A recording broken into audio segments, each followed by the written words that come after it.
दोस्तों, आज अपन अपने वीडियो में कुछ फ़ोटोज़ लेंगे और उन फ़ोटोज़ के बारे में मैं आपको कुछ नॉलेज दूंगा। काफ़ी अच्छी अच्छी फ़ोटोज़ हैं मेरे पास। उन फ़ोटोज़ के अकॉर्डिंग मैं आपको थोड़ा इतिहास से पे अपन डिस्कशन करेंगे। देखो, पहली जो फ़ोटो है वो आपके है गज़नविद एम्पायर की। गज़नविद एम्पायर मीन्स महमूद गज़नी जो था वो किंग था, तो उसका जो एम्पायर है उसकी एक फ़ोटो है एशिया के मैप पे। और इसमें मतलब उसने 1000 के करीब अपने इंडिया पे 1000 एडी के करीब उसने इंडिया पे अटैक किया था।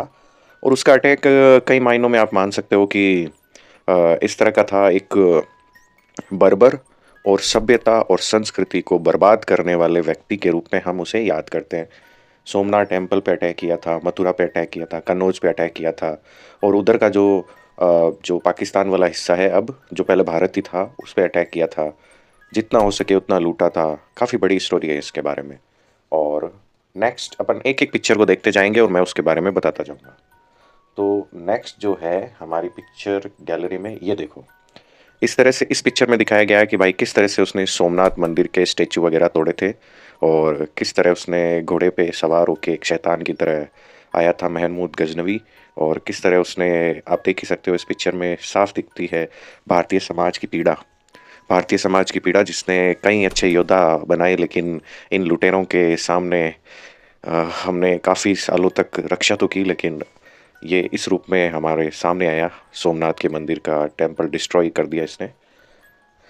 नेक्स्ट फोटो जो है ये ओल्ड सोमनाथ टेम्पल की है, जो कि गुजरात में था, जो महमूद गजनवी द्वारा तोड़ा गया था, उसके बाद की पिक्चर है ये पिक्चर भी हमें हमारे इतिहास के बारे में बताती है कि किस तरह से हम हिंदुस्तानियों पे, जो भी इंडिया के लोग हैं, उन पे बाहरी लुटेरों ने जुल्म किया। इसे हमें कभी नहीं भूलना चाहिए। इतिहास एक्चुअली में यही बताता है कि हमें ऐसी बातों को कभी नहीं भूलना चाहिए और आगे से आगे उसकी तैयारी करनी चाहिए। अपने माइंड में ये रहना चाहिए कि पुराने टाइम में भी लुटेरों ने इस देश को काफ़ी नुकसान पहुंचाया था। ये सोमनाथ मंदिर की तस्वीर है। आज तो भव्य सोमनाथ बन गया है, लेकिन इस तस्वीर को भी हमें अपने माइंड में रखना चाहिए। ये पिक्चर जो आपके सामने इंडिकेट करती है, 41 युद्ध लड़े थे उसने, यानी 41 युद्ध लड़े थे। और भगवा जो झंडा है वो पूरे भारत में लहराया था। बाजीराव जो पेशवा थे, बाजीराव पेशवा, पेशवा बाजीराव बहुत ही फेमस थे। ये नर्मदा नदी के किनारे रावेर खेड़ी यानी खांगरोन मध्य प्रदेश में उनकी समाधि है। और किसी के लिए हो ना हो, लेकिन हमारे लिए ये एक तरीके से हम हिंदुस्तानियों के लिए एक पूजा स्थल है ये। हम बाजीराव के योगदान को कभी नहीं भूल सकते। और बाजीराव जो है, पेशवा बाजीराव, उसने कितने युद्ध लड़े होंगे, किस तरह से फाइट की होगी। एक तरीके से देखा जाए तो इतिहास के अंदर बहुत कम लिखा है इनके बारे में, बहुत कम लिखा हुआ है। मेरे अकॉर्डिंग तो इनके बारे में पूरे चैप्टर्स होने चाहिए अपने इतिहास के बारे में, पर मैंने बहुत कम पढ़ा। एक लाइन में पढ़ते हैं कि पेशवा बाजीराव ने किया था। इतिहास वृतांत इस तरह से लिखा गया है। नेक्स्ट फोटो देखते हैं। ये फोटो है सर पर कोहिनूर और बेशकीमती रत्नों से सजा हुआ ताज पहनकर दिल्ली के लाल किले से लोगों को अपना दीदार कराते किंग जॉर्ज फिफ्थ और क्वीन मेरी। ये दिल्ली दरबार की फोटो है। और दिल्ली दरबार की फोटो में साफ दिख रहा है कि ये जो कोहिनूर हीरे वाला जो ताज पहन रखा है इन्होंने, इनके दिमाग में भाई ये है, इन्होंने क्या, इंग्लैंड में तो इतनी पॉपुलेशन है नहीं, तो एक्चुअली में इन्होंने इतनी पॉपुलेशन देखी तो एक तरीके से उत्साहित हो गए कि भाई वहाँ पे हमारे स्वागत के लिए दिल्ली दरबार में इतने लोग आए हैं। भव्य दिल्ली दरबार का स्वागत। मैं अभी और भी कुछ रेयर तस्वीरें आपके सामने दिल्ली दरबार की पेश करूंगा। देखते हैं और भी कोई तस्वीरें हैं दिल्ली दरबार की। ये नेक्स्ट जो तस्वीर है, इसमें है किले के बाहर बैठे लाखों लोगों को झरोका दर्शन देते हुए जॉर्ज फिफ्थ और क्वीन मेरी। इसी झरोके से मुगल बादशाह भी अपनी आवाम को दर्शन दिया करते थे। कहने का मतलब इन्होंने एक तरीके से ये साबित कर दिया कि अब मुगल बादशाह नहीं है, अब यही है, ये झरोका दर्शन है जो दिल्ली के लाल किले से दे रहे हैं। ये वही दिल्ली दरबार के दौरान की तस्वीर है ये। नेक्स्ट है दिल्ली दरबार जो हुआ था वो कब हुआ था भाई, 1911 में हुआ था। ये उसकी एक प्रतीकात्मक तस्वीर बनाई हुई, पेंटिंग मान सकते हैं हम। कितना भव्य दरबार था उस समय दिल्ली दरबार। आगे देखते हैं। ये जो फोटो है ये है एक बड़े मैदान के दरमियानी हिस्से में मौजूद शामियाना, जिसमें किंग जॉर्ज फिफ्थ और क्वीन मैरी के तख्त को लगाया गया है। किंग जॉर्ज फिफ्थ और क्वीन मैरी के तख्त को यहाँ पे देखो, ये कितना बड़ा शामियाना बनाया हुआ है और यहाँ पे लग रखे हैं, वो बैठे हैं। उनको दिखाया जा रहा है कि भाई भारत के सम्राट आप ही हैं अभी तो। ये 1911 की। इसके बाद है दिल्ली के जामा मस्जिद से होकर गुजरता हुआ दरबार में शामिल होने वाले राजाओं और नवाबों का काफिला।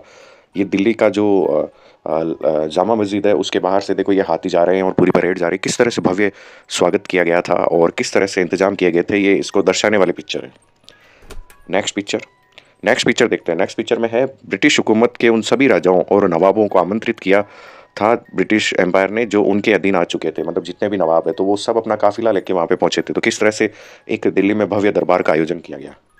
नेक्स्ट तस्वीर देखते हैं। हाँ, इसमें है दरबार में दूसरे मुल्कों से आए हुए मेहमानों ने भी शिरकत की। तो कितने देखो हाथी वगैरह उन पे चढ़ चढ़ के दूसरे मेहमानों से भी, दूसरे मतलब देशों से भी मेहमान आए थे इसके अंदर। एक तस्वीर और नेक्स्ट देखते हैं। किंग जॉर्ज फिफ्थ और क्वीन मैरी को सिर झुकाकर मुबारकबाद देते हैदराबाद के निज़ाम मीर उस्मान अली खान। देखो मीर उस्मान अली खान का सर झुका हुआ है यहाँ पे। क्वीन इन दोनों के सामने, जो ये क्वीन मैरी वगैरह है इनके सामने इसका सर झुका हुआ है। तो ये एक बहुत बड़ी बात है। हैदराबाद ने सहायक संधि पे सबसे पहले सिग्नेचर किया था 1799 में सबसे पहले सिग्नेचर करने वाली, मतलब सहायक संधि सब्सिडरी अलायंस करने वाला जो स्टेट था वो हैदराबाद था। तो इस तरह से वो सिर झुकाते हुए, ये पिक्चर भी बहुत कुछ बयान करती है। ये जो पिक्चर है ये आपके दरबार में शामिल भोपाल की बेगम के खुसरो जहाँ अपने बेटे नवाब नसरुल्लाह खान के साथ, ये देखो अपने बेटे के साथ ये बेगम चल रही है। इस तरह के लिबास पहना करते थे पहले की औरतें या पहले की रानियाँ जो हम कह सकते हैं, इस तरह के लिबासों में आती थी। उसके बाद में नेक्स्ट जो पिक्चर है हमारी, इसमें लाल किले के बाहर किंग जॉर्ज फिफ्थ और क्वीन मैरी की झलक पाने के लिए इंतजार करते हैं काफ़ी लोग हैं। देखो लाल किले के बाहर काफ़ी भीड़ जमा हो रखी है और सबका एक ही है भाई, क्वीन मैरी जो अंग्रेज़ों के किंग है वो हमारे यहाँ दिल्ली दरबार का आयोजन कर रहे हैं, शायद वो झरोका दर्शन दे। तो झरोका दर्शन को पाने के लिए ये सब हो रहा था उसमें। तो ये भी काफ़ी रेयर पिक्चर्स में से एक है। नेक्स्ट देखते हैं अपन। नेक्स्ट ये जो पिक्चर है ये आपके है झरोका दर्शन। ये तो मैंने आपको दिखा दी कि भाई झरोका दर्शन उन्होंने दिया था और लोग भी काफ़ी झरोका दर्शन के लिए तैयार थे। तो ये हमारे हिस्ट्री की, ये हमारा भारत का एक्चुअली में एकदम क्लीन और शानदार मैप है। तो इसी के साथ ही मैं अपने हिस्ट्री लेक्चर के वीडियो को समाप्त करता हूँ। काफ़ी दिनों से मैंने लेक्चर चढ़ाया नहीं, तो मेरा मन कर रहा था क्योंकि मेरे एग्ज़ाम था नेट का, अभी नेट का एग्ज़ाम आज हो गया तो मैंने कहा चलो एक वीडियो तो चढ़ा देते हैं। और ये भारत का मैप है, आप संभाल के रखिए। एक्चुअल मैप है, एक्चुअल फिजिकल स्टेटस को दिखाता है। ये जो दक्कन जिसे बोलते हैं ना, दक्कन का पठार, ये है पूरा दक्कन का पठार। और ये जो है मैदान है, इस मैदान में एक्चुअली में ये निचला मैदान है, नीचे भी है काफ़ी ज़मीन से। और ये भारत की सीमा की रक्षा करते हुए हिमालय पूरा, इधर से भी एक पास है, उस पास से आया जा सकता है। बाकी अगर यहाँ भी अगर ऊंची पहाड़ियाँ होती तो हिंदुस्तान पे कभी भी किसी दूसरे आक्रमणकारी की हिम्मत नहीं होती कि वो भारत पे अटैक कर पाए। ये फिजिकल मैप है और मैं कहता हूँ इससे अच्छा मैप फिजिकल बनाया ही नहीं जा सकता। चलो धन्यवाद, वीडियो काफ़ी लंबा हो रहा है। ओके।